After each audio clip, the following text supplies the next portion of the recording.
What up, y'all? It's the Joker's Gallery right here on the Fago Lovers Network. Another edition of Five Piece coming at you once again. Today we got a pretty interesting topic. I've noted numerous times I'm a visuals dude, so videos big to me. So we're gonna rank the top 5 home videos of all time in the Juggalo Underground. Before we get into our actual list, go ahead and introduce the panel right here beside me. You got the host of Speaking Clout Podcast and also UFCD, Mr. Mike Sears. What's good, y'all? Speaking Clout Podcast, Goons Clout Gallery. And the boys. Right below us, you got the Larry King of the Underground representing Trife Life, Mr. Luke Lagoon. I don't know what's saying representing Trife Life. I don't know how Cody will feel about that, but hey. You've got the fucking thing tattooed. You got the fucking thing tattooed on your forearm. You're representing Trife Life, fuck same way that I'm representing Juggalo, motherfucker. Whether you like it or not, you're representing that shit. You hear that, Cody? Whether you like it or not, bro. Also representing LLE, I guess, as well. Yeah. That tattoo's dope. I fucking got to get one of them LLE logos, man. I'm afraid to go to anybody and fuck it up because it's got to be straight lines. So I haven't got that shit yet. You got to find a guy. You got to find a guy that knows what the fuck he's doing. Yeah, for sure. Shout out Brian Jewell, my tattoo guy. Won't go to anybody else. Like I said, top 5 home video releases.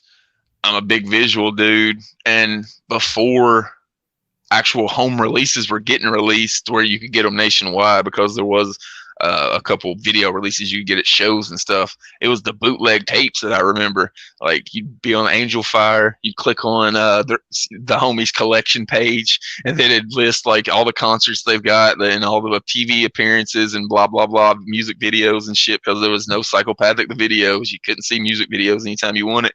So there would be a list. You hit that dude up through email. Probably take you 2 or 3 days before that dude would respond to you, and you'd send him the list of all the shit that you have. He'd pick out what he doesn't have, and you'd send a fucking bootleg copy of a VHS tape across the country. And it was, like I said, it was bootleg and second, third, fourth generation. So sometimes it was like watching some moving fuzz. The first one I really remember getting the bootleg was ICW, when ICP was wrestling without face paint. It was Jay and Shaggy. Jay was called Hector Hatchet, and Shaggy was called the Sewer Dweller. And this was Malenko era. They had Malenko dreads and everything. They just weren't they weren't advertising themselves as ICP. And that's the first one I really seen. And like I said, the bootleg footage was so fuzzy. They had you couldn't even really see their you couldn't see their face anyways. It was like an 8-bit video game version of their face. Wow. That's the other part. You're getting like probably 9th, 10th, maybe more generation dub of some of these tapes. If you were lucky, you found somebody who had some really good, but most of them were like, probably 3rd or 4th. Sometimes people would like advertise whether or not what generation dub it was. Yeah, premiums.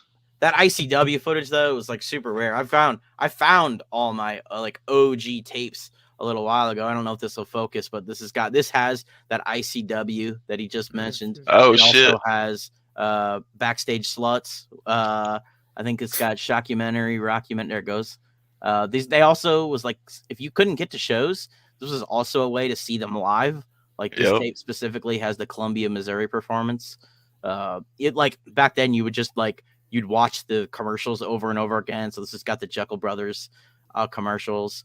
Also, like Mancow and Howard Stern didn't have like home releases at that time. You had to see that shit when it came out or recorded it. And this has got Mancow on it.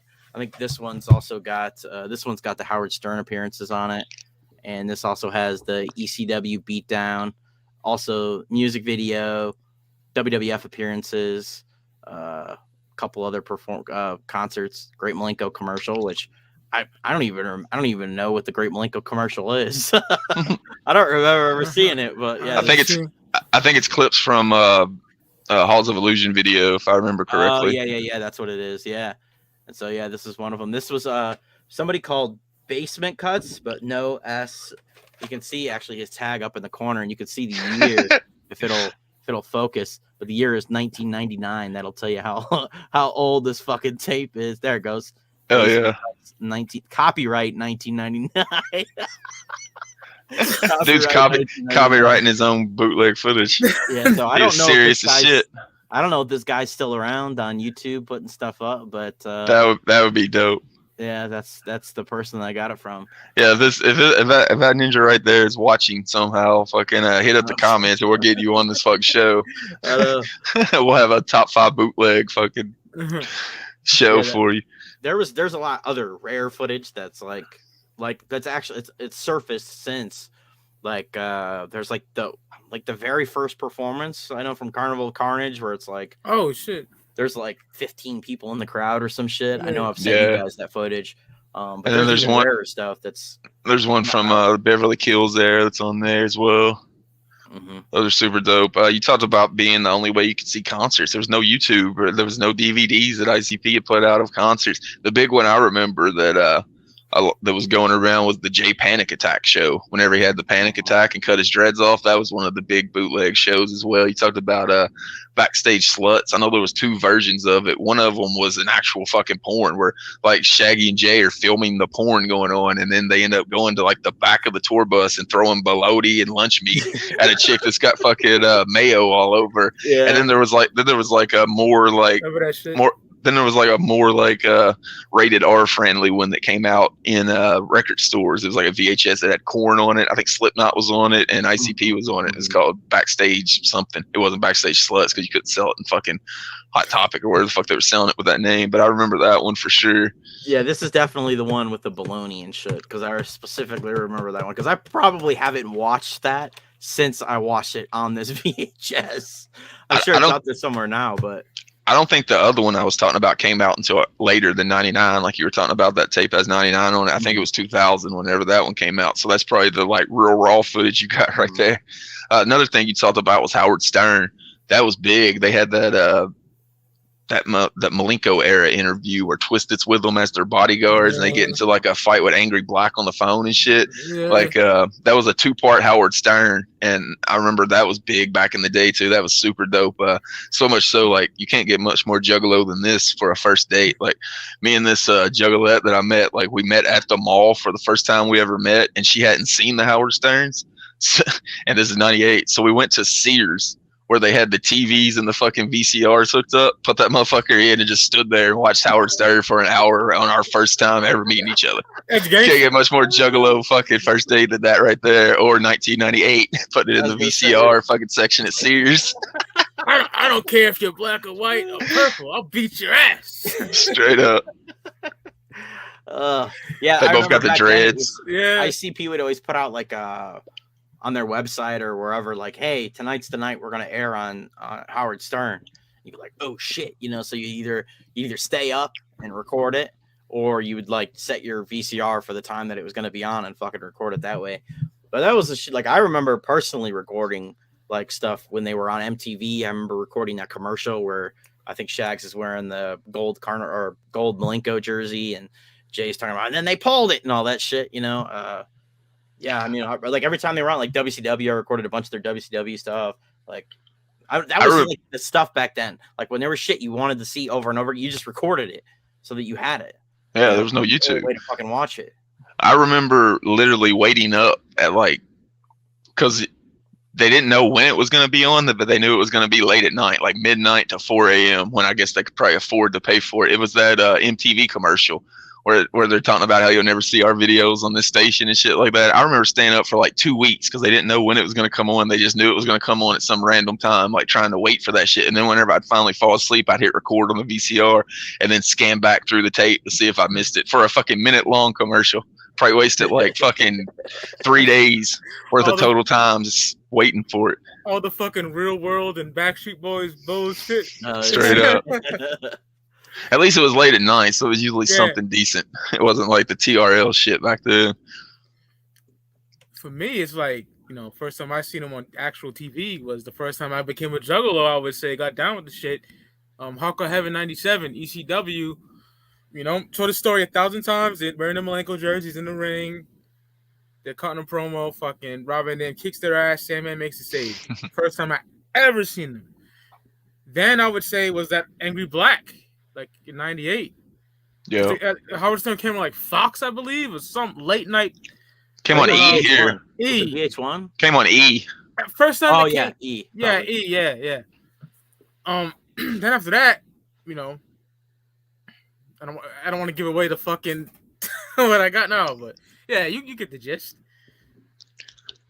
Go ahead and get into our top fives before we give anything away.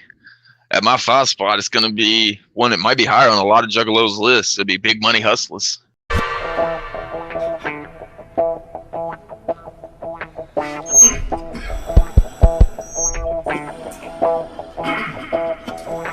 Ladies and gentlemen, accompanied to the meeting by Big Stank and Little Poot, welcome the notorious Big Baby Sweet.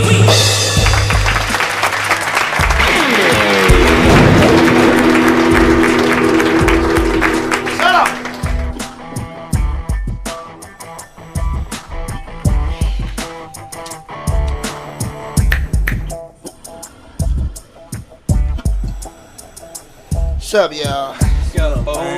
As usual, this meeting is of most importance. This meeting is about money. My money! And if you fuck with my money, you're fucking with your life. Y'all understand that? Yes, big baby. Anybody wanna fuck with my money? No, big baby. Man, if any one of y'all weasel-faced lobsters try to put y'all claws on this motherfucking money, I'ma fuck you up. Show you right. One of y'all motherfuckers will get straight fucked up. That's right. Now, I hope y'all remember my personal security ninja. Hack Benjamin watches over the money. Whose money, Mr. Big Baby?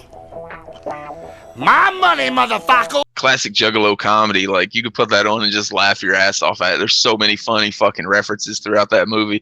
The way they play the song every time Sugar Bear is mentioned. Just there's so much shit you can find after you that makes it funnier even after you've watched it a couple times. And I think it costs like damn near $500,000. I remember getting in trouble with the record label and the director and everything because it was done fucking damn near like a movie that you would go see in the theaters that fucking Paramount put out back in the days. It's really well shot and everything like that. So I definitely got to get it on my list. I'll put it at the 5 spot. Motherfucking director took him to Howard Stern and everything. They were talking on there and Yeah. about that situation.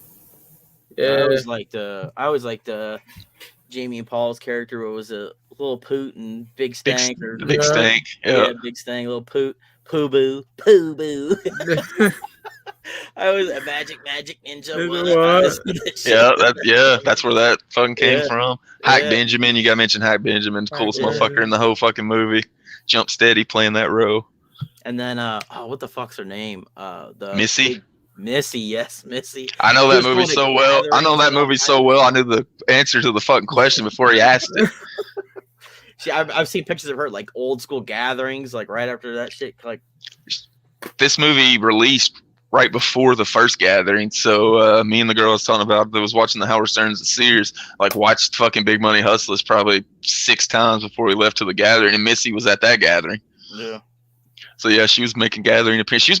She would just go to concerts. She just turned up at concerts. Like, she liked the music and shit, so that was pretty cool. Dope as fuck having a bitch that's a juggalo, man. Those are the awesome days, man. Classic shit. That's back when bitches looked like supermodels back then, my nigga. Like, they were bad as shit. And they were fucking with like the regular scrub nigga here, Mike. I don't give a fuck. Keep it real. I already told Mike if he thinks that about the Juggalette scene back in the day, he really missed the magic at Cottonmouth King concerts. Another level, my dude. Damn.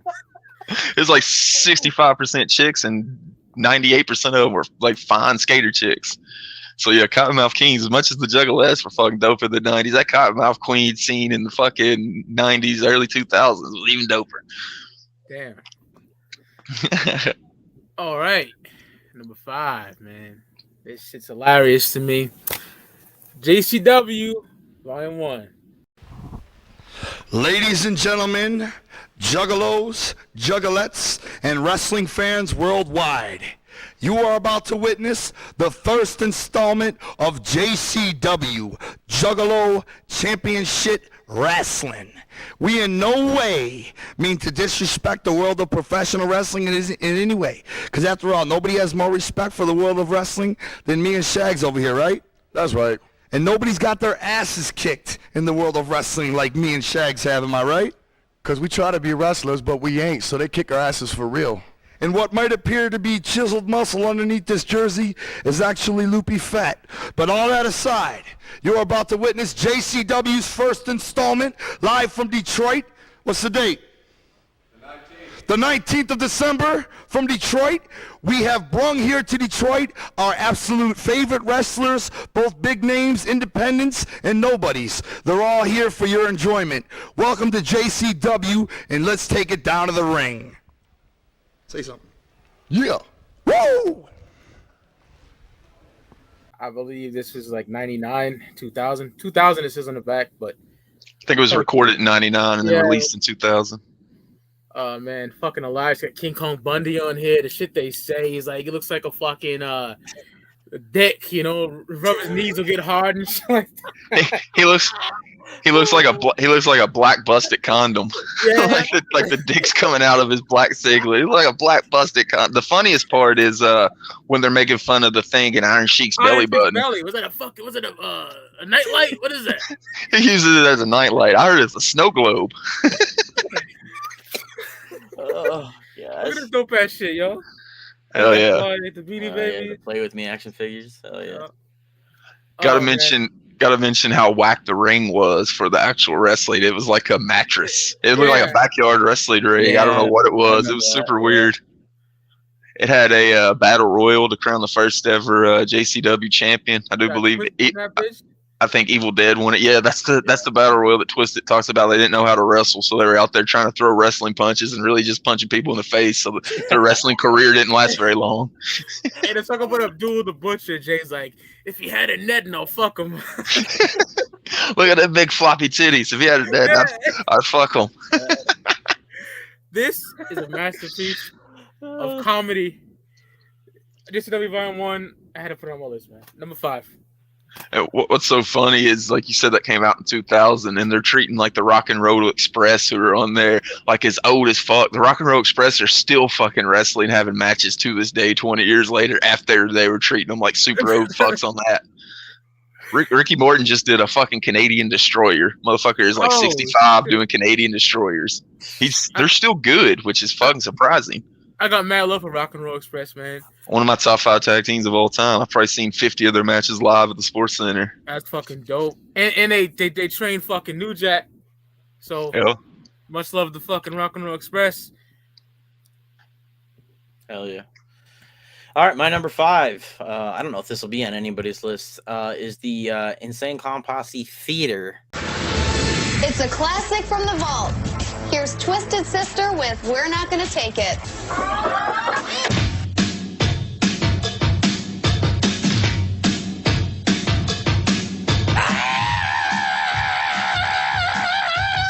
I just realized something.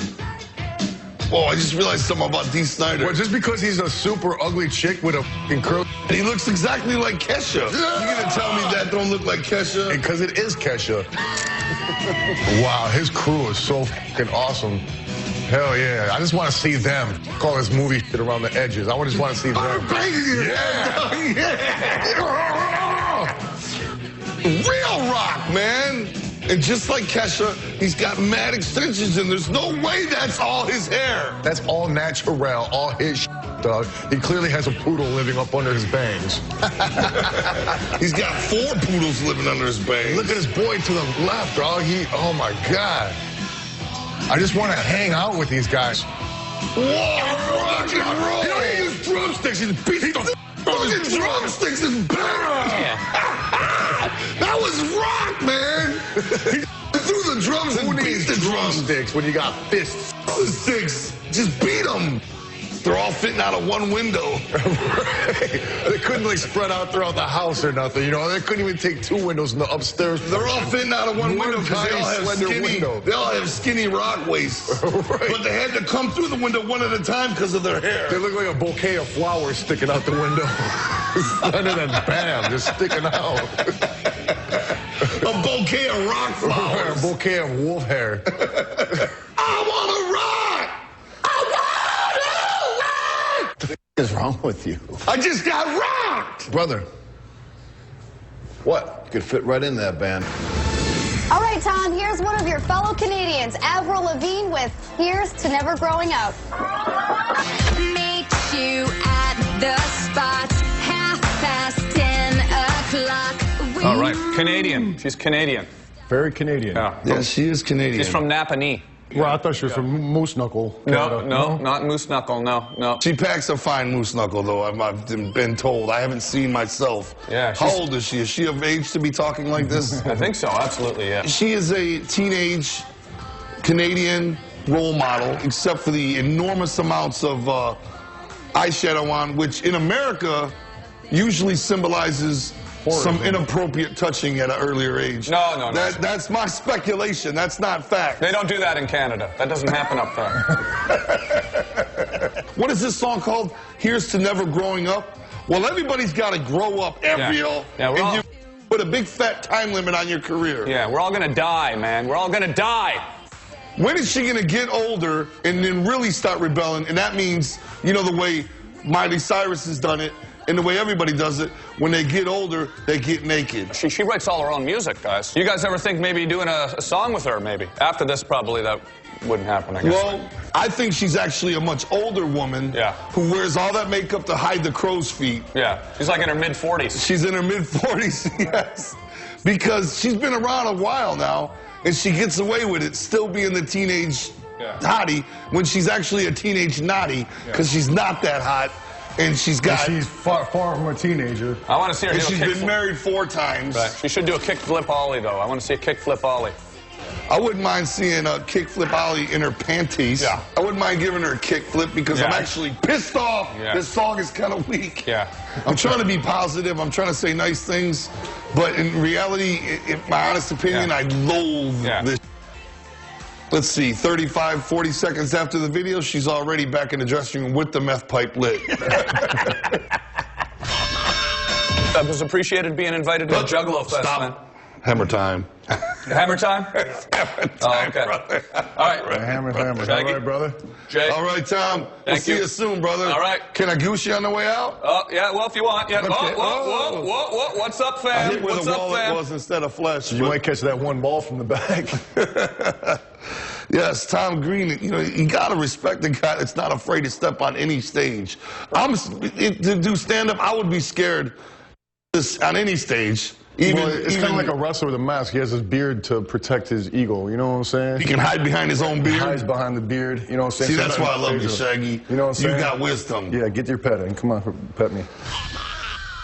Take us away. Here's Snoop Dogg featuring Wiz Khalifa with Young, Wild, and Free. So what? We don't sleep. We're just having fun. This is a strange connection here, Snoop and Wiz. Yeah, it's almost like Snoop could have been mad at Wiz, because Snoop could have been like, hey, I'm the only anorexically thin rapper who smokes bags and bags of weed. But instead, he kind of took Wiz under as a father figure and said, you know, we're both anorexically thin rappers who smoke bags and bags of weed. Right. Now, why does Snoop get to be young twice? All right? When we were coming up, Snoop was young. Right. And here he is clearly playing a high school student in a movie with Wiz. How long is Snoop going to be young? I've been bumping you for 30 years now. How can just I be old? And how do you look the same age as my son? Somehow I grew up on Snoop, and so did my sons. Or your sons. Right. Wait a second. Our sons. There's something going on here I don't know about. However, Wiz Khalifa is only 19 and already looks 51. Well, that's also due to the pot usage. It dries out the pores and brings out the wrinkles, much like Hammer's face. I didn't say that, Hammer. Hammer, that was him said that, by the way. I didn't say nothing. He was raised on Snoop Dogg, too. Hammer was. Hammer was raised on Snoop Dogg. We were raised on Snoop Dogg. And now our kids son. are raised on Snoop Dogg. 3 generations deep, son. But what a wonderfully produced video. What a great drug-free high school thumbs up. And I love how Snoop reinvented himself again to stay young. And now he is known as Snoop Lion. Right, because he's lying to us being in high school in that video. It's basically Stranglemania, but they watch music videos. Yeah, if you haven't seen it, search it on YouTube. There's some episodes that are up. It's fucking hilarious, man. I always thought of it as Juggalo Mystery Science Theater. Mm-hmm. Yeah, that show from Sci-Fi back in the day, where they kind of watched shit and just made fun of it. It was tremendous. I remember there's one from there's a video from Pink, and they're talking about how like her farts stink because she's all fit and drinks protein shakes, and he's like, she's the man of the house in this relationship. She just yells at that dude, "Go get me my protein shake!" Like they were brutal on that shit. Yeah. The Scott Hall one is fucking hilarious too. Yeah. Oh god, I was dying. They usually had either Vampiro or Greg the Hammer Valentine as their co-host, just kind of sitting over there needlessly. They had Tom Green. Tom Green was on that shit. Yeah. Fucking good. Gwar, Odorous from Gwar, one of his last appearances ever is on that fucking thing. Gwar. Yeah, and Gwar goes back all the way to at least 98. I always talk about it. Halloween '98, Gwar opened for him, so that's cool that he made an appearance on there. One of those old time homies talking about like Vampiro. That was a dude that was down with him from the Vampiro days. Yeah. Talk to Vamp. It's funny talking about the release of it. Just bring it full circle back from the VHS bootlegs. This was basically released bootleg by Psychopathic because Fuse wasn't going to do it, and they were like, "Well, we'll just put that shit out." They also said, "I don't know how long it's going to be out, so if you want that shit, get it quick." And it didn't last long. They didn't press it long. Move it up to my 4-spot. Another thing that didn't get pressed a lot, it might not be on people's list because they don't really think about it as a DVD, is the Wizard of the Hood performance from the 2016 Gathering of the Juggalos that they put on DVD. Come on, dog. I mean, you just got here. It ain't always all good, but it's all about time and chance. It's gotta be. You got trailer park moms winning Powerball lottery, and if a little girl gets stuck in a well, you got the whole world feeling the hell and trying to help. We got good intentions, maybe bad ideas, like fucking finance laced with gonorrhea, but the adventure is real and ain't nobody alone, especially me. So come the fuck on, let's get home. I got bitches to fuck. We be in Rich's trunk at the Mexican festival, hitting switches. The bed be elevating, no hating, only congratulating, and I hope steady tailgating with they dead hoes waiting on days. Mad and trucks are so tight, that's why I'm trying to go back. Sometimes it be alright, and the rest of the bullshit I can walk right through. I'm trying to see a wheelchair, a hot nurse at 102 years old, and a tree, and the earth, and the smoke, and the game. The tree is all it ain't much going on, but that's where I belong, because some of them days be shiny diamonds, and it can't be wrong, because some of them nights the moon be shining like a world of ghosts of a gun explode, and I'll be climbing, homies rhyming, heaven I'm in. People can do their thing, and mine is singing. I'm singing like Michael Jackson, y'all. I said I'm singing, I'm singing without the little boys and the plastic doors. We kick the wicked shit and packed ass clubs. We scrubs your everyday Joe's, Mike's and Tom Dub. But that's our thing, and we love that shit. And people sick, thinking wicked shit go quick. Tell me why you stress me, L-I-F-E. Every day's a new adventure for the fellas with me. We only got so long, I'm trying to get out and see. I'm trying to get out and be. Who trying to do it like me? You might see from above, you might fall in love. You might get your dick sucked from the back like wood. You might discover your niche, and look, you ain't a bitch. All this just days after you was gonna quit. I ain't not some mother, you whack motherfucker. This shit for juggalos, we talking to each other, not the mother hoes. We shutter those hoes, the back rows, and crack those fagos, and the place explodes. And the kush is all. It ain't much going on, but that's where I belong, because some of them days be shiny diamonds, and it can't be wrong, because some of them nights the moon be shining like a world of ghosts of a gun explode, and I'll be climbing, homies climbing, heaven I'm in. People can do their thing, and mine is singing. I'm singing like Eddie Vedder, only better. I said I'm singing, I'm singing, and making cheddar somehow, and smoking shredder somehow. Ain't much going on, but that's where I belong, because some of them days be shiny diamonds, and it can't be wrong, because some of them nights the moon be shining like a world of ghosts of a gun explode.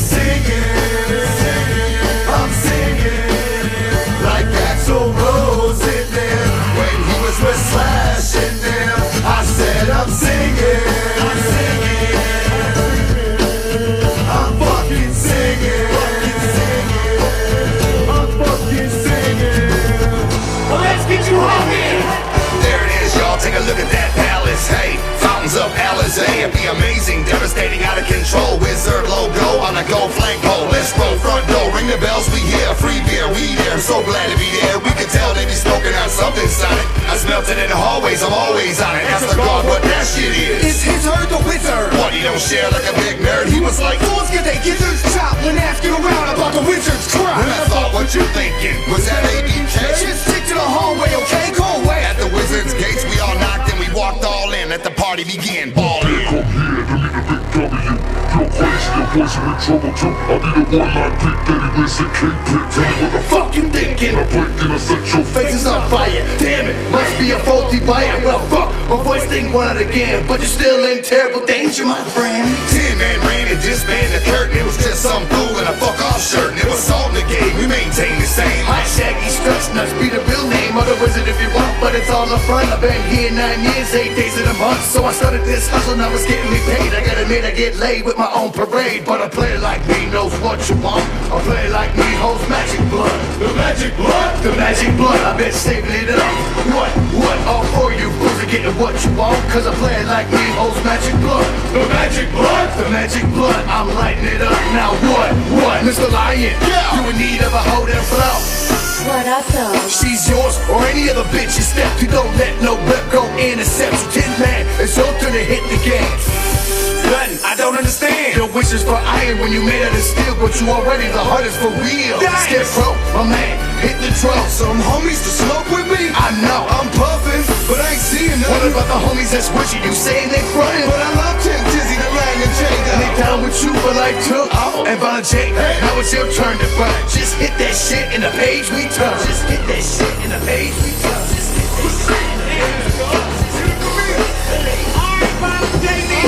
You in the hood, man. Hook up Kid Dizzy and me, man. I'll see you guys, man. Hey, man, we love you, dog. I love you guys. I'll see you next time I'm in the motherfucking Oz.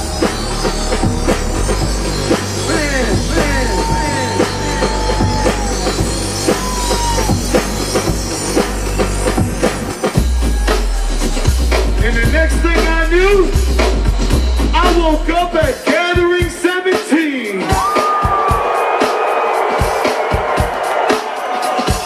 And that's just how it went. Hope you liked it.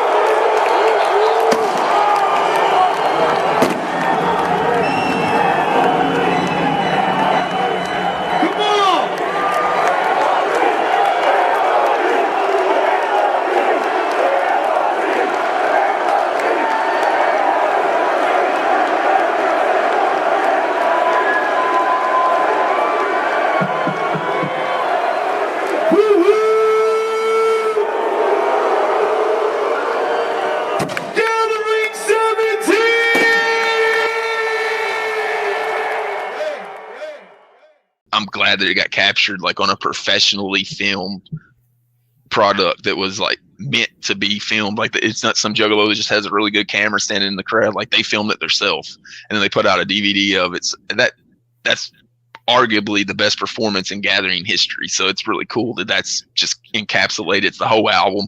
They did it right. Like I remember just from the very beginning of it, seeing Jay drive out in that fucking car. I'm like, oh my God, they're doing this shit big. And they got that fucking screen.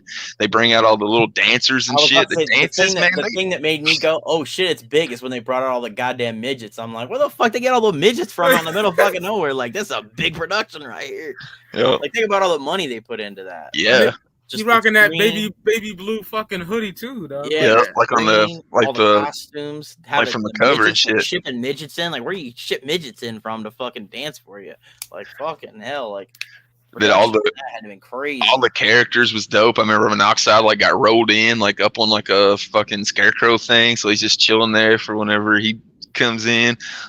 Shaggy, I always dug that Shaggy's wearing a fuck off shirt because in the line, you know, he just disbands the curtains as some fool in a fuck off shirt, and Shaggy's wearing a fuck off shirt when he comes out. They just paid attention to every fucking detail in that show, so it's really dope that it got kind of immortalized on the DVD. So I'll put that at my 4 spot. Yeah. Great choice, brother.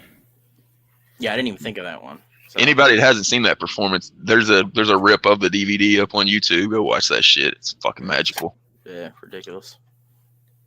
Number 4 already mentioned. The feature film, man.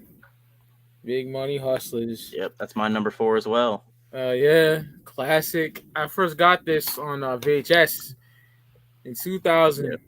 Had the fucking like the bling bling kind of No Limit, from the Pen and Pistol Company done like that. She was fire. Classic, bro. Lines for days, quotables, honk for sugar, all that shit. Dolomite's in this motherfucker. Dolomite's a bad motherfucker. Dolomite, yeah. Blaxploitation star on a lot of rap albums too. He's on the Chronic, But yeah, man, classic. Love this shit. Jimmy and Paul, funniest fucking here is Putin Stank. Fucking Missy, fucking the commentary is funny too. The Misfits are in the fucking thing. Yeah, right. Misfits. Stope that the dude from Half Baked was in it. Yeah, what the fuck that guy's name?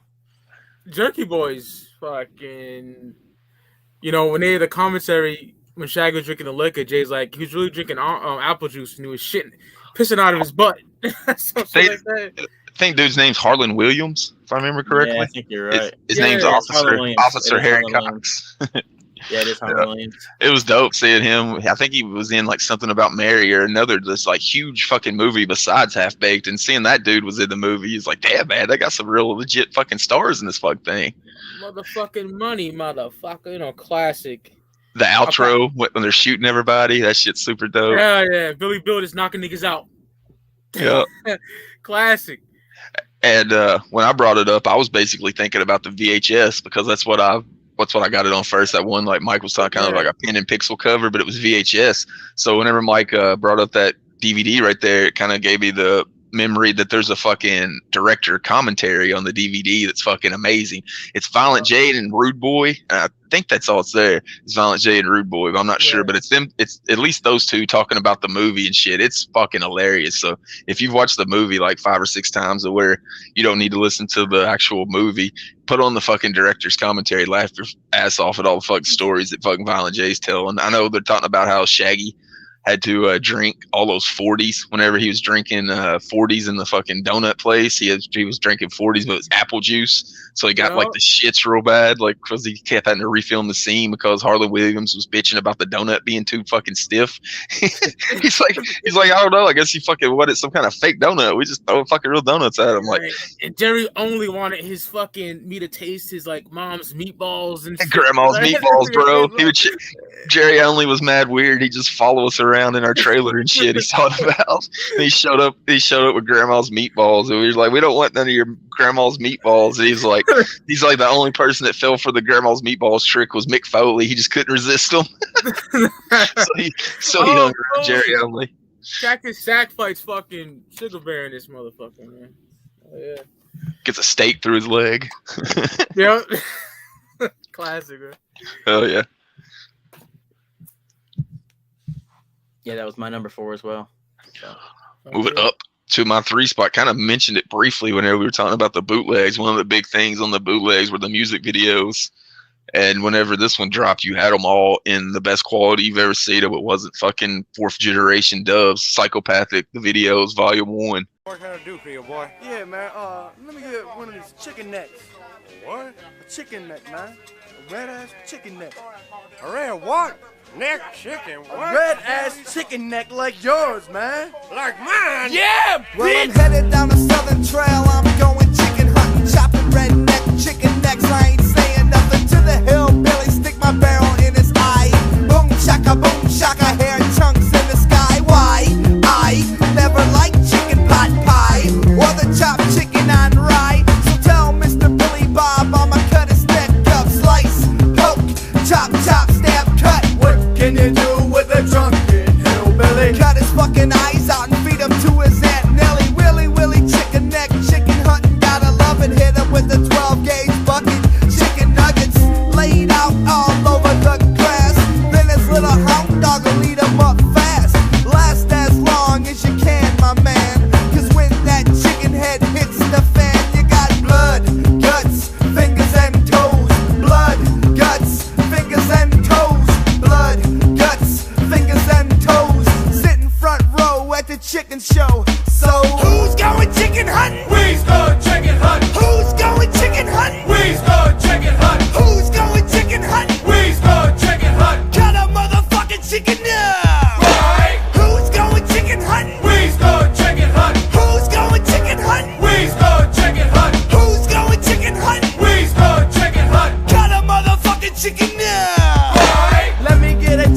chicken sandwich with man witch. I'm finna wreck on a chicken neck, chopping up Hilly and Billy Bob Billy, cause I chop motherfucking redneck silly.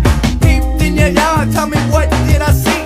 I seen a chicken boy fucking his sheep. I say, Mister, what the fuck you tryna do? Barrels in your mouth, bullets in your head, the back of your neck's all over the shed.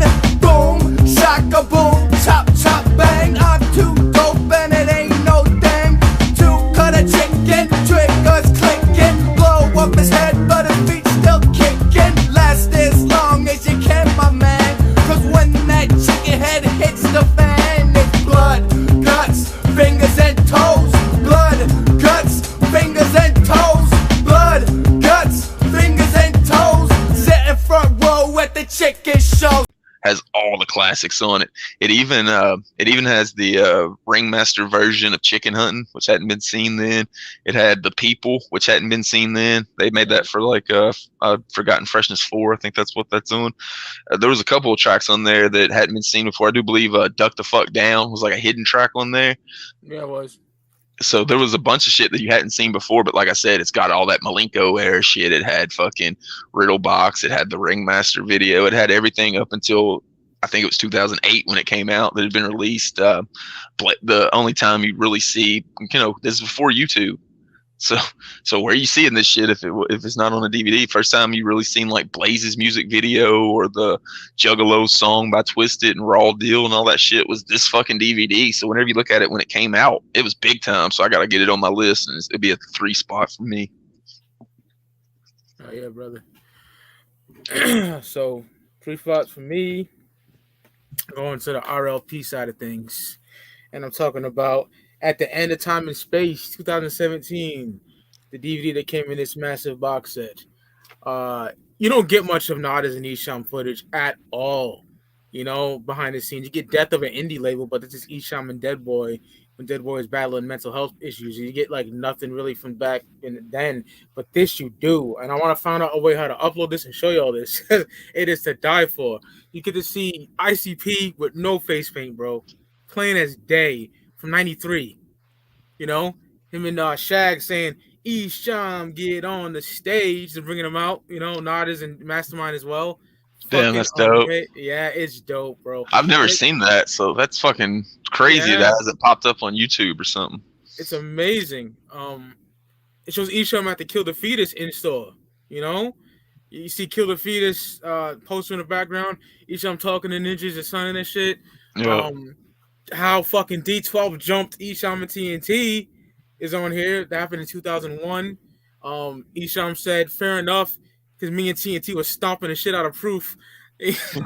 So they came back and jumped them. Multi-Killion they talk about. They break down every album. This is amazing. Comes in this little slip thing right here. All the albums, and you fold it up, but I'll be forever explaining to the fucking packaging. But yeah, At the End of Time Space, it's amazing. Hopefully one day y'all can see it. I don't know if this is still in print or not, but yeah, incredible. Where'd the footage come from? Just like homies recording like VHS tapes and shit? Yeah, and it's damn, like that's crazy. Isham Mastermind narrating it. Oh, dope. It's fucking great. It's like almost 2 hours long. Fantastic, bro. That's dope, man. Yeah, like in-store tour footage and shit. Like that's my type of shit I like seeing. So that'd be dope. And they break down every album. Like it's fucking incredible. Yeah. Oh yeah. All right, my number 3, I can probably guarantee isn't on either of your guys' lists. It's maybe their newest release is the Insane Clown Posse Historical Tours. They just recently did on their Patreon. They released a DVD with the Patreon cover. There's the back there. Just a description of each part that they do. So, and the inside, no insert or anything, but the cover, the DVD looks like a manhole cover. That's pretty cool. So, City of Detroit. What does it say? ICP Historical Tours, City of Detroit, Water and Sewage Department. So that's fucking cool. That shit is dope. Like I love that shit. you know, where they take you to all the old school spots they used to talk to. They take you to Yep. the spot where the Dog Beats cover was shot. They take you to the old studios. They took you to the newest old studio because they don't have the Lotus Pod no more. Yeah. Farmington Hills spot. They take you, I think they go to Clark Park. They go all over the fucking Mexican town. They go fucking there. They go all over the fucking place. I think they go to Military Street. Yeah, Military Street. Just all the classic shit that if you ain't been to Detroit and went on a scavenger hunt around Detroit to find this shit, you finally got to see it with your own eyes on that DVD, on that Patreon. I've seen it. I don't have the DVD, but the fucking Patreon's super dope. Yeah, it was so fresh. My favorite thing they've probably done on that Patreon. So dope. Yeah, anything going back historic wise like that and the jam exams where they're talking about just how the old school fucking songs were recorded and what they're about and shit. Those are my favorite ones they do on the Patreon. Yeah, hey, an idea for a new DVD would be to put those jam exams all together and release it on DVD. That would be fresh too, with some extra flavor maybe added, you know. Move it up to my 2 spot. One of the classics of all time, in my opinion, Stranglemania. It's my number 2 as well. Strangle fucking mania, bro. Yeah. Oh my God! Just breaks the glass right over his fucking head. Guido, I want to tell you something. What you're seeing is absolute hatred between brothers. I can't believe it. Who would hate their brother like this? Oh, God, another piece right over the fucking fat, lumpy, fucking loopy, fucking fat, shitty fucking head of Ponderosa. Relax, Guido. I can't help it. I've never seen such a display of fucking lard in my life. Relax, Guido. We are professional sports journalists. God damn it! You're here to commentate a show. Retain your sanity and let me know what's happening. That's what you're getting paid for. You see the double H's on the pants? Oh shit! Heavy and hungry is what that stands right. for. That means I'm fucking mad hungry. Give me some food, you fucker. Look at that, the piece of glass coated in the blood. Sweetenhouse on top. 1, 2. He went out of the 3 count, but that ref was out of position. He didn't exactly kick out of that there pinfall, Guido. He just sort of shifted. Took a flash hanging from the eye. He just sort of shifted the belly over, therefore shifting the weight of the exact right, yeah. And then he's going to the top rope. He's going to the top rope now, just like his brother Ponderosa did on him a minute ago. It didn't work to you. What makes you think it's gonna work for him? Get off the rope. He's You're gonna flip on your back. Oh my God! That fucker had to knock the fucking fat out of his ass right up to his neck.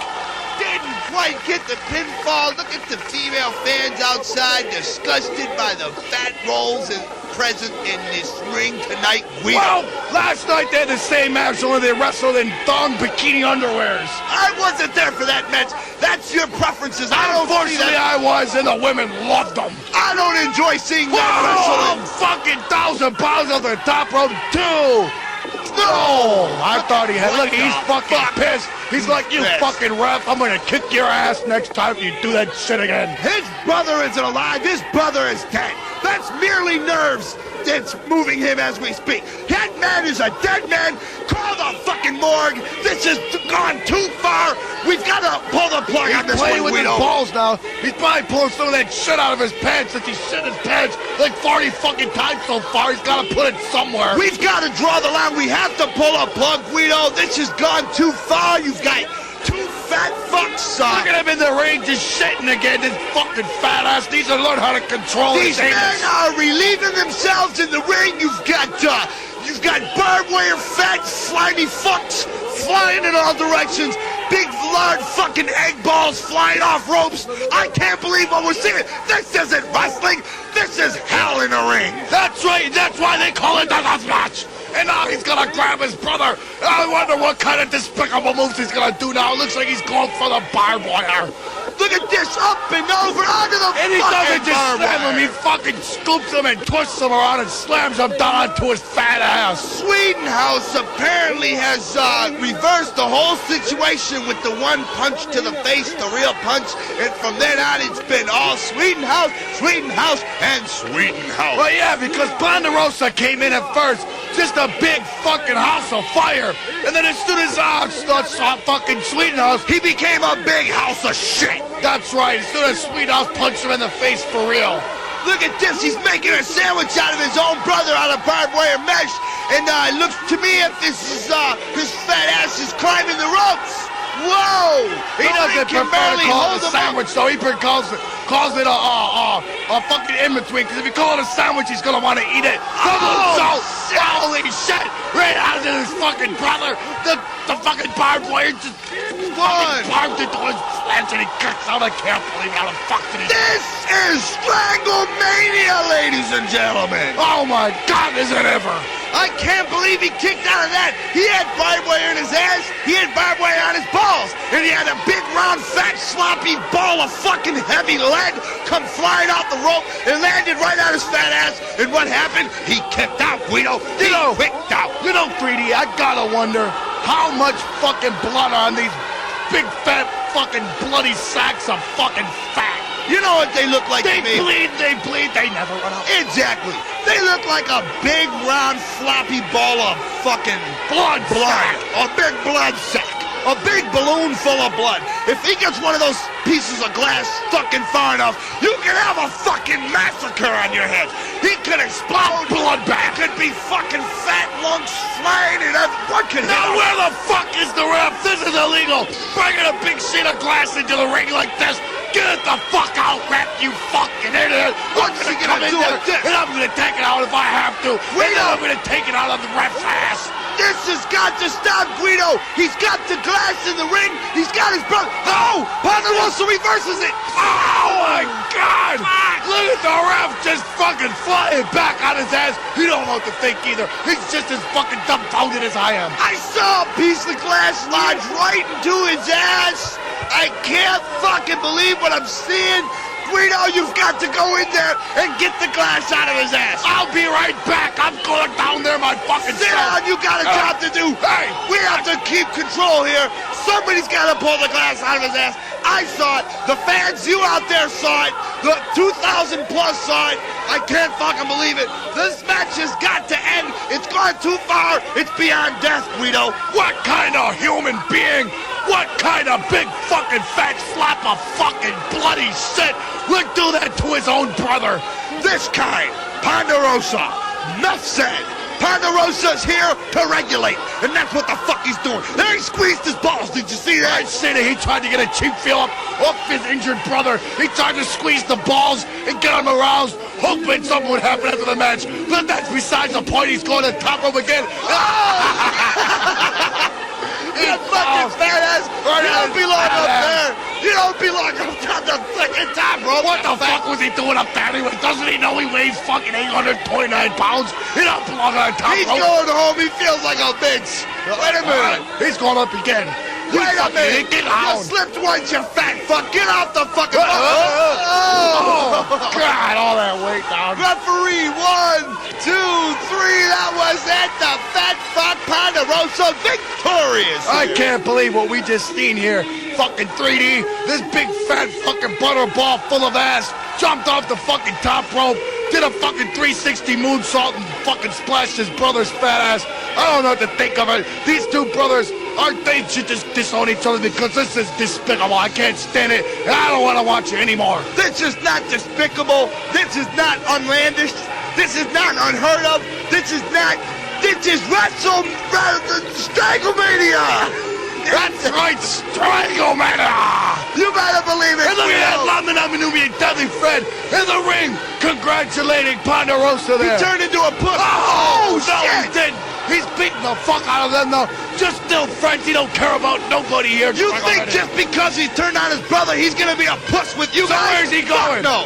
He's getting something out of the ring. What's he doing? What's he doing? Oh, just a tasty beverage for his fat ass. Drink a Fago out there. He's been wrestling for a while. He 20 minutes. He could use a nice little rock and roll. Oh, shit! Holy shit! He blew fire out of his fat ass! I can't believe it. He must have fucking popped the leak in his ass and the fucking gases fumes came out and ignited. Pulling his drawers down. Deadly Fred catches a boot to the ass. Deadly Fred wanted to see his ass. He was trying to pull the pants down. That wasn't Deadly Fred, goddammit. Whoever, Lama Namanumi, same fuck. fucking difference. You don't need to pull their fucking pants down. The brothers have reunited right here. God. The Ponderosa and the Swedenhouse back together. The Mushroom Boys got Dudley's friend. What are they gonna do? Oh my God! They throw him in the already broken glass. That's gotta hurt. Dudley friend, let this be a lesson. Keep your fucking ass out of their business, you motherfucker, or you're gonna get ass lodged in your ass. That's right. You don't fuck with the fucking Mushroom Boys if you don't want to get your ass kicked. That's the only reason why you even confront them, to get your ass kicked. And they never quit. They just beat ass and cut your fucking face with glass and do fucking flips off the top rope and land their big fucking punchy asses. The Mushroom Boys reunited here on Stranglemania. That's right. Let's go down to hear some words from the freshly reunited Mushroom Boys and hear what they got to say. They shocked us all. Maybe when he grabbed his balls, that had something to do with it. Look at this fucking asshole with the pee in his hand. Get the fuck out of there, you idiot. I told you, their hairstyles are at least 4 or 5 years behind. This fucking asshole, he's not even Oriental. He's some fucking idiot. First time I heard of Stranglemania was Vinny the ICP Kid talking about it. It was like already being advertised, so I didn't see it whenever it was released or remember like the release party for it or anything like that.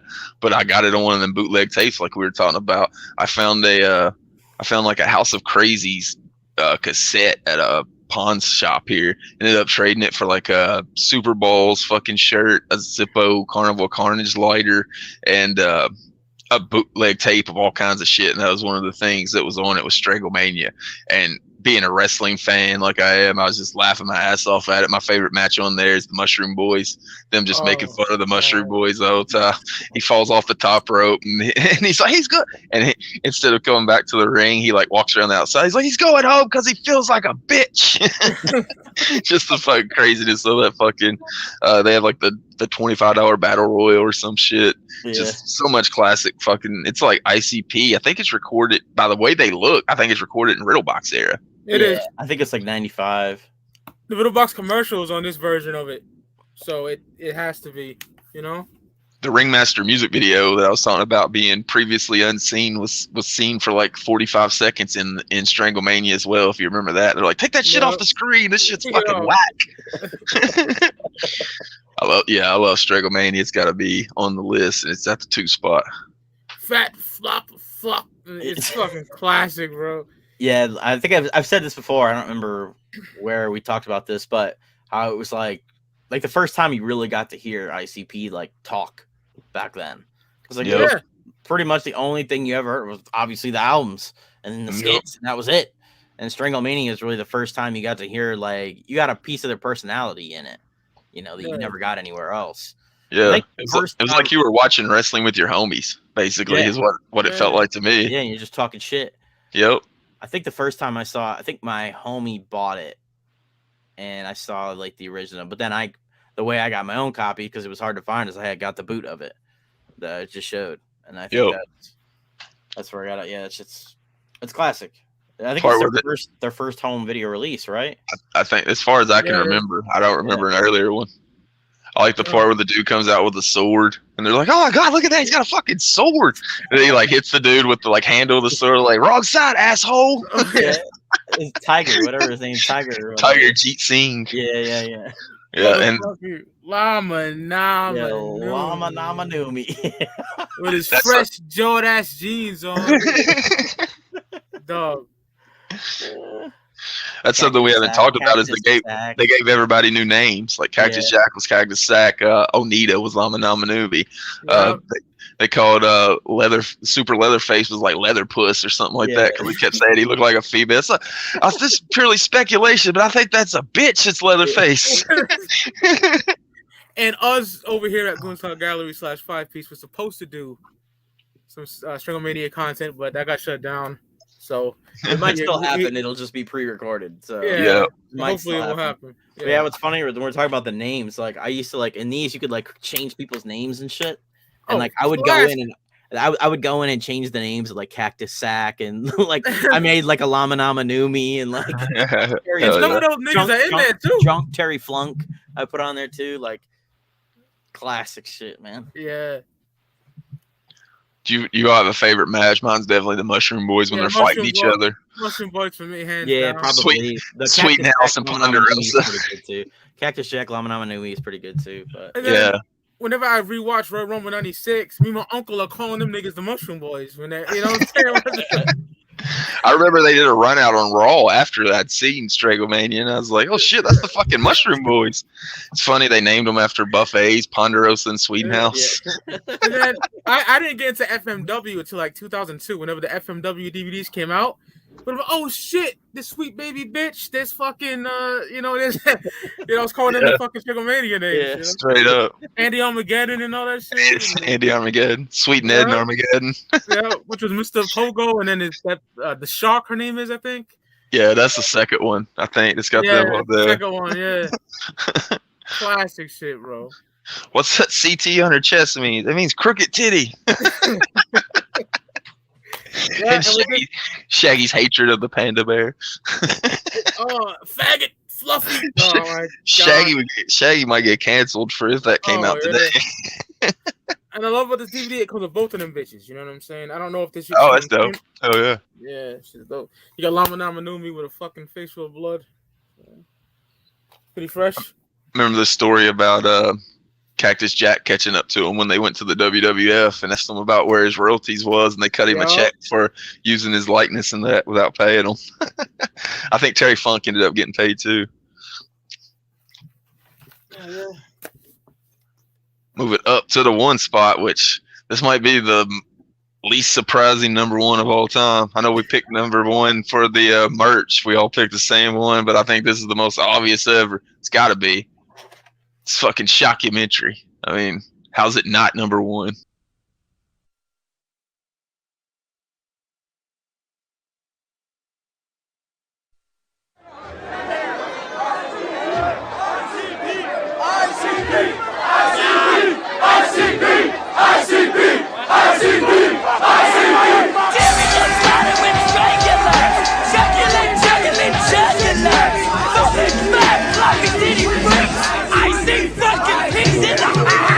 Our fans for ICP define the term fan. It's short for fanatical. And I come with a hat full of tricks, trunk full of Fago, car full of faction.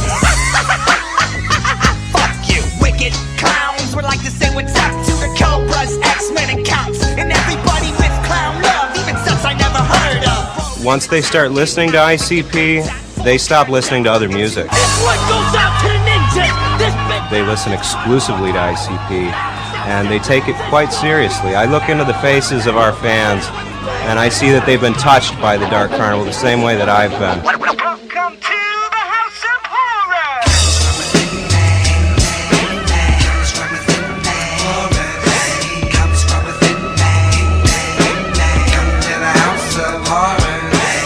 Well, my name's Vince Monaster. I'm 17 years old. My room, I guess it's just a collection of ICP stuff. You know, I take pride in it. Number one, most important, would have to be the Dog Beach poster. Violent J, a couple years back, drew that himself in his living room. This head here I got autographed at Hot Hits. This is just my chicken. A couple years ago I found it in my attic, so I decided to hang him up by a noose and stick him on my light.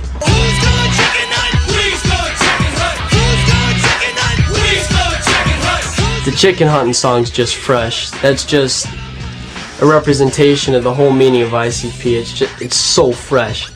All these comic books represent ICP from just chilling, being normal guys, and how the government screwed them over and stuck them down in the toxic waste dumps, and how now they're wicked cons and they're ruling Southwest Delray. These are mad fresh. These are what ICP is all about. These are the freshest. The ICP guys work for me. If you want to call what they did work, yeah, I guess you could say they worked for me. Spent about 2 weeks with me. Probably cost me more money than they made me. We were doing some industrial waste holding tanks. There's some toxic smells coming out of that stuff, so usually we wear a respirator, some rubber boots to keep from getting in contact, rubber gloves, make sure you don't want to get that stuff all over you. But they didn't seem to mind getting that stuff all over. Factories, toxic waste and chemicals. They have strange effects on the animals. They jump right in tanks, up to their knees in garbage. They seem to enjoy being in the mud, in the grime. They seem to fit right in. It's definitely a good thing that they're making it on stage and with the microphone, because holding a job I don't think they could do. If they have to go back into the workforce, I feel sorry for their employers. But that's okay, cause the stove's just on the block. The average ICP fan is extremely loyal. I mean, they come to the shows and, you know, most of them are going to paint their faces just like their heroes, which are Violent J and Shaggy 2 Dope. As far as the makeup goes, dude, it's just all part of being a clown. I'm Violent J, dress up. I always dress up every concert because everybody else does, I guess. They started wearing it, so we wear it. Everybody wears it who goes to the concerts. It's all just a part of their Wicked Clown concept. Basically, to them, there's nothing fantasy about it. It's like, it's what they're into. They're into the whole clown and carnival thing, and it really is a real existence to them. Most of us really don't know them personally because they make it a point to not be seen, not be anywhere near the venue before or after the show. My mom totally hates them. I'm not allowed to listen to them when she's home, but, you know, I don't care what my mom thinks. I think they stink, they blow, they suck. They're filthy, they're vile, they're raunchy, they can't carry a tune, they can't even carry a rap, they suck. It's just not her taste in music. My mom likes White Zombie. I like a little bit of Pantera, a little bit of White Zombie. A couple of their songs I can relate to were ICP. They are definitely way past a parent's worst nightmare. One time I came home from school and all my CDs were gone. She took all my CDs over to my grandma's because she thought I was acting up because of them. I was so mad I destroyed my home room. They fucking hate the shit, but I don't give a fucking shit, man. They hate it, but I still go. I don't give a shit what they say. When they were first started out, before they were Insane Clown Posse, they were called Inner City Posse, and I guess they were some sort of gang. I don't really know much about that. Well, what we have here is some old ICP gang graffiti, and the K next to the word ICP, that pretty much means that some local gang put the word out to take out ICP. We was a gang, a ruthless inner city Southwest Detroit street gang, but only this gang wasn't so ruthless. Seems how we always got our asses kicked every night. Foot Locker called me and wanted to start a shoe store on my ass because I constantly had a fucking shoe up in it, you know? And that's where everybody went for the latest styles. We had Bally's, Nikes, Fila, Adidas, all hanging out of my ass. They just said that they just had this calling to switch totally from the whole, I guess, like gangster type thing to the whole what is now Insane Clown Posse. They just, right after they made their first album, they got out of that, I think, and they turned into Insane Clowns. I don't know. I mean, nothing about ICP is there for chance. All of it has a reason. It all is like a piece of the puzzle. Carnival of Carnage is kind of like the first Joker's card, and it sets the tone. The second Joker's card is the Ringmaster. He runs the Carnival of Carnage, or the Dark Carnival. Welcome to your death. Now let's see where you're headed. The next Joker's card, that's the Riddle Box. If you die, you know, it's kind of like you go up to the Riddle Box and you turn the crank, and either it pops up good and you go to heaven, or it pops up bad and you go to hell. Ticket, please. Thanks. Walk through the doors into the halls of illusions. Visit yours. The Great Malenko, the new era of the fourth Joker's card is going to be unbelievable. I see the fourth Joker's card as being a worldwide event. The last Joker cards will come when the time is right. When the moon lines up with Pluto and Venus lines up with Saturn and they all line up with Uranus. Then it will be the time for the fifth Joker's card and the sixth and beyond. So don't ask questions till they get there, because they least expect it and you're having brunch with your mother-in-law. There'll be a knock at the door. You'll open up, pull your panties out of your ass, and it'll be the fifth Joker's card smacking you in your face, Wicked Clown style. Boom, shaka day. I'm Violent J and I'm back like a vertebrae. And I come with a hat full of trucks, trunk full of Fango, car full of faction. Fango's the ghetto pop. If you take a look around, we're here in the ghetto here in Detroit, and we were all raised drinking cheap soda pop. We can't afford Pepsi and Coca-Cola like Michael Jackson, you know what I mean? And the whole ICP thing is with Fago is they've been drinking it since they were kids and they really like it. And then just one time, all of a sudden, they just kind of took it and just threw it on the crowd, and everybody kind of had a riot. It might be number one all time of any home video ever for me, so it's got to be number one when we're just ranking Juggalo shit. Look at the Triple OG copy right there. This is the original recording off of MTV. Straight up, I didn't different. I didn't even know what the fuck to call it, so I just put ICP MTV special. I think they call it rockumentary is what they called it officially, but yeah, it's different than the actual cut that came on the VHS or the DVD.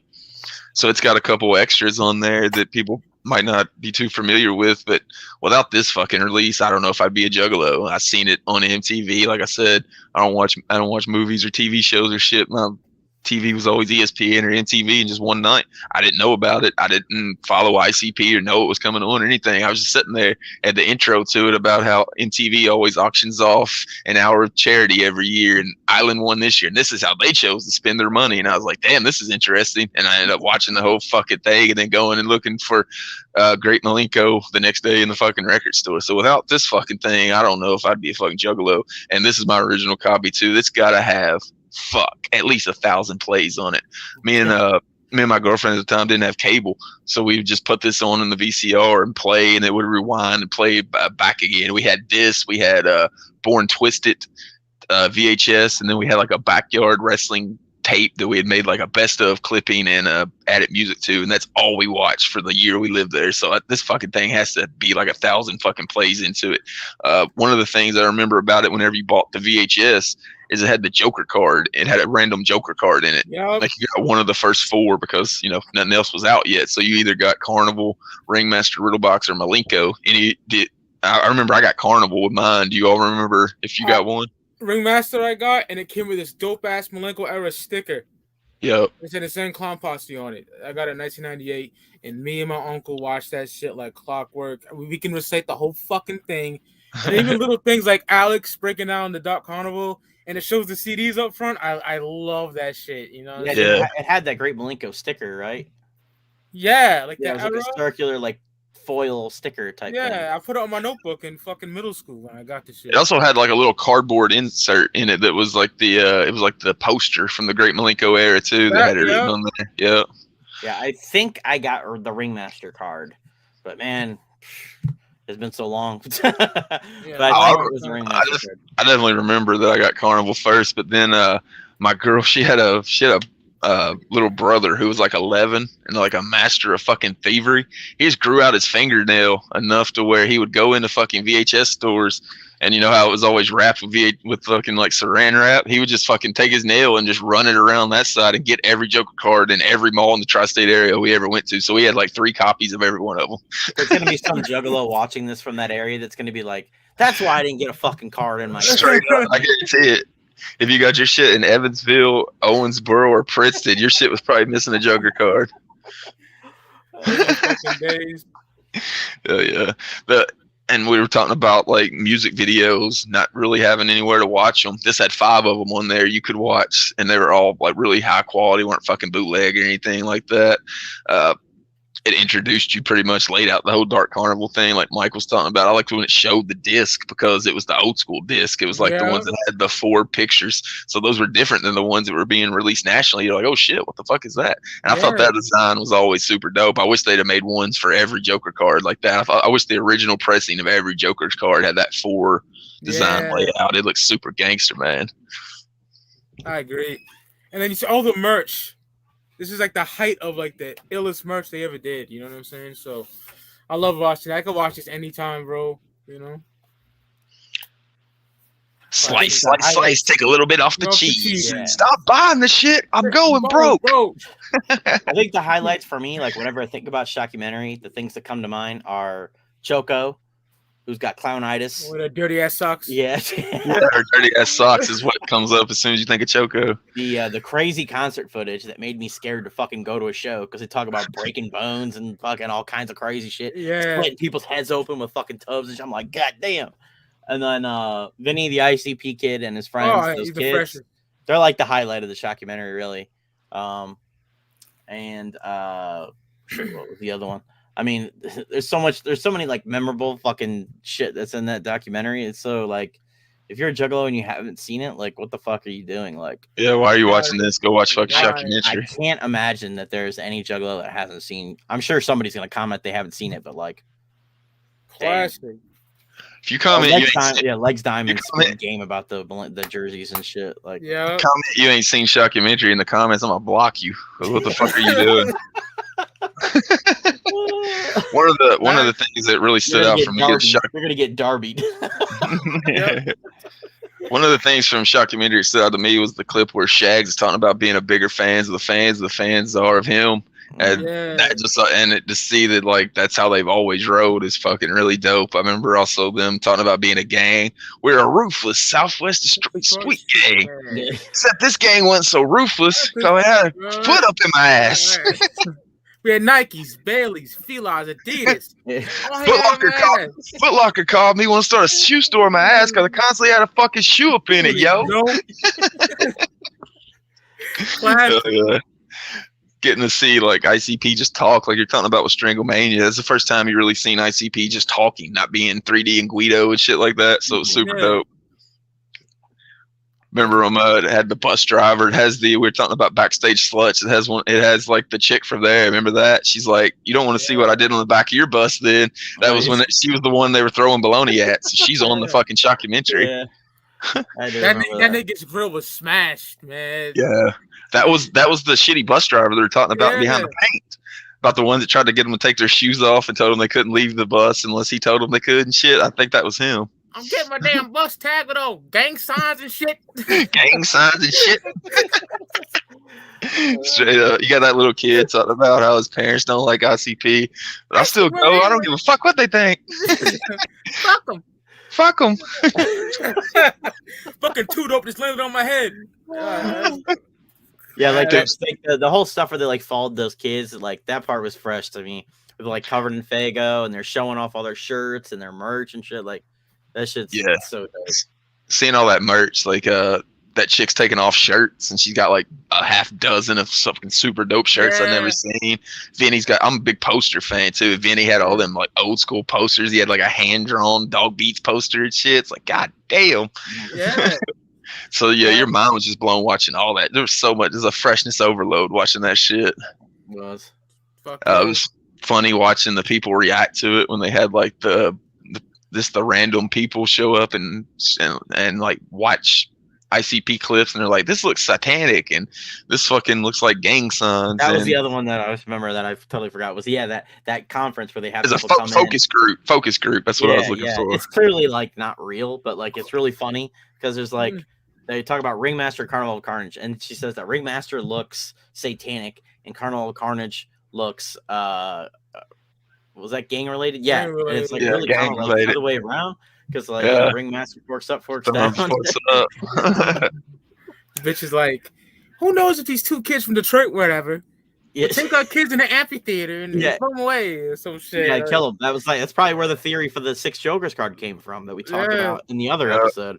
They show that dude from Heaven's Gate with like the shit going behind him. Yeah.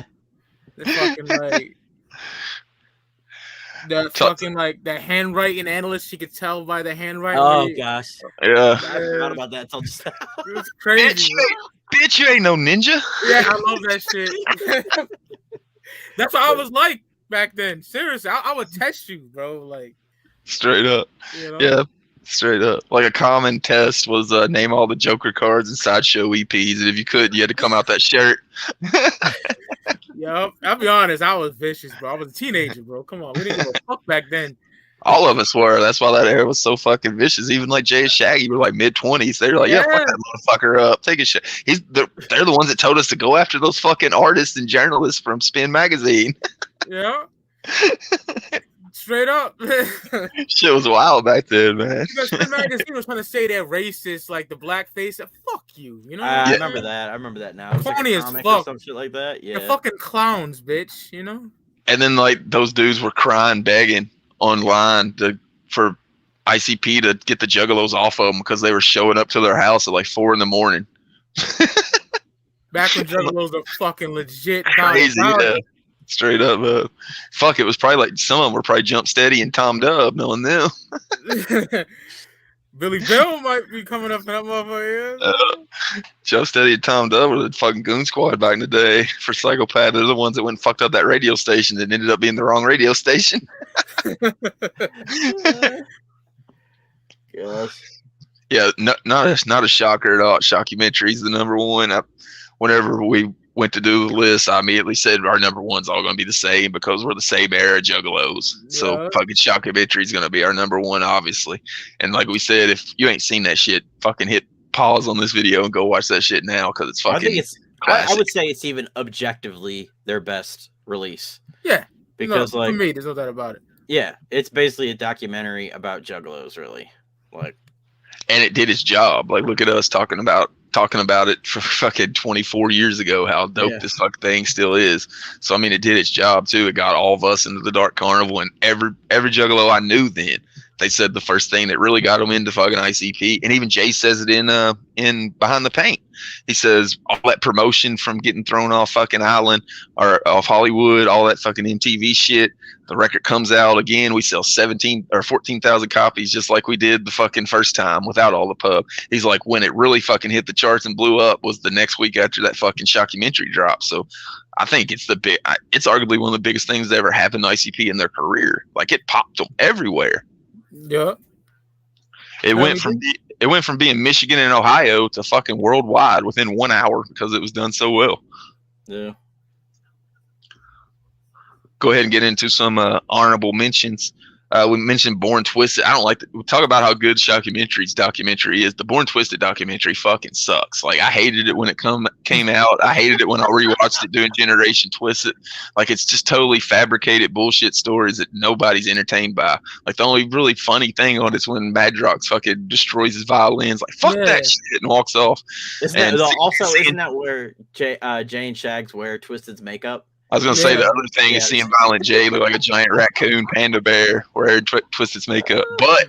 But after all that being said about how whack that documentary is, it had 2 versions of We Don't Die, and it had 2 fucking live performances from The Gathering, and then a performance of Die Motherfucker Die. And that puts it on my honorable mentions list.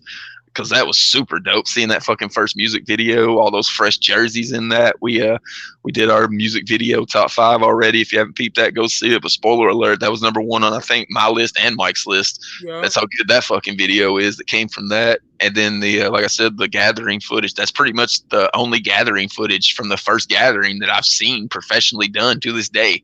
So it was really dope getting Gathering footage because it's dope to have that shit I was there to see, and then to see it on fucking VHS and know I could go back and watch it when I'm 90 and remember that shit. It was fucking super dope.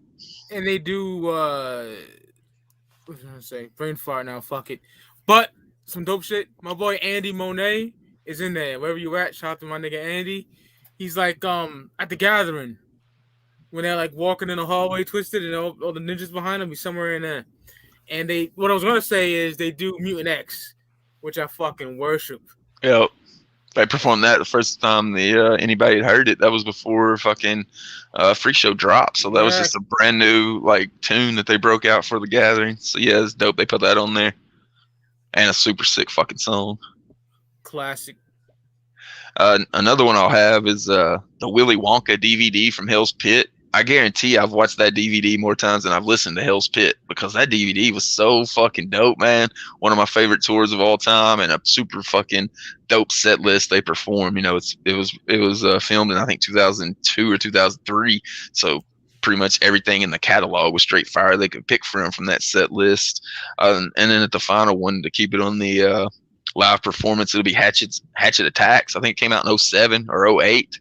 It really, after I kind of fall off listening to them, and I didn't have the internet then either. I didn't get the internet again until 2009, so I hadn't seen a lot of like Boondocks, and I hadn't heard or seen Twisted's live performances. First time I seen Boondocks was this fucking video, and they picked all really good Boondocks songs to play. First time I'd ever seen Blaze perform, like Escape Artist was on here. They come out on stage and do like collab tracks. You rarely ever get that at concerts, and Hatchet Attacks was made for that. So you get to see a lot of rare tracks that they don't ever perform, and it kind of got me back into like hardcore Juggalo shit, seeing how dope that some of these other artists they had brought onto the label were, and how much like Blaze had progressed, and seeing Twisted doing their shit live. I think they were performing a lot of Independent Day because that had just come out, and I didn't have that album, so hearing those live, it really made me go out and buy a lot of albums that these dudes were performing. So I gotta at least get it an honorable mention. Yeah. Anybody else got any honorables? Not really. Yeah, no, but this is mad late. But when we were talking about bootlegs, the other big bootleg that went around back then that we didn't mention was Woodstock '99. That was a really big one that went around back then too. And the audio's fucked up, so you're just basically watching it for no audio pleasure at all. It's horrible. Like the pay-per-view sound and the sound that ICP was like, you were seeing ICP perform was off. Like the satellite feed was off, so it was horrible. Talking about how Hatchet Attacks got me back into like getting Juggalo music and shit. I know, surprised this wasn't number one on Mike's list, but Family Underground's also got to get an honorable mention from me, because I seen how dope The Gathering had fucking evolved into, how crazy it was, and then like I read where the fucking thing was on that DVD, like it was called Hoggin' Rock, Cavin' Rock, and I searched it on fucking on Google Maps, and it was fucking like 84 miles from my house. So that DVD literally got me to go to the 2009 2010 Gathering, because I discovered that they were that fucking close. I didn't know. I didn't have internet or nothing like that. So I seen that video and fucking like legit, like I think it was called Google Maps back in the day, to like a went to an actual computer, just didn't search it on my phone like Google Maps style. It was like one you had to go and fucking go on the internet and do, and it was like 80 something miles away. I was like, fuck, there's no reason for us not to be there. So the next time it happened, we were there, just specifically on how crazy and dope the fucking Gathering looked out in the woods, because I remembered the Gathering as the 2000 Gathering. And then I seen this, and it couldn't have been farther. It was like talking about Woodstock '99. This was like Juggalo Woodstock, just outside, everybody fucking doing whatever the fuck they wanted. So I'll put that as an honorable mention as well. Yeah, it was like MapQuest. You probably put it on MapQuest. MapQuest, that's what it was. I was looking for the fucking name. I couldn't remember it. MapQuest, straight up. That's where Jamie is looking like mad skinny, bro. He's like a skeleton, right? No, that's American Psycho's tour. Oh, okay, yeah, American Psycho. He's whoo. Yeah, he's the smallest one of all of them, and he used to be the biggest one, and he's by far the smallest one. And that fucking he's like shit. Skin and bones. Yeah, that's American Psychos. That's not a bad documentary either, though. I would have liked to seen more like behind the scenes shit, but there's some pretty cool stuff. Like when Twisted goes and gets the donuts for ICP, they're the insane donut posse and shit, and it just seemed like they were fucking legit friends for them to fucking go buy fucking donuts and surprise them with it. And I remember how like fucking happy Jay and Shags are when they give it to them. Like they show him, give it to him, and fucking Jay like puts his hands up. He's fucking doing that shit. He's just so happy. I was like, that's fucking a dope moment to capture. But yeah, there was a lot of shit on there. It wasn't that great. They didn't show whole performances, which I hated. They only showed like 90 seconds of each person. Like they'd show like Lotus and then a 90-second clip. But I'd like to have the whole song, so that would always bug me about that one. But not a bad DVD to capture that point in time. Pretty much the last time you see ICP and Twisted together. Twisted got arrested. They filmed that. That's on the documentary about them getting arrested. So yeah, not a bad documentary either. Those amazing fucking mugshots too.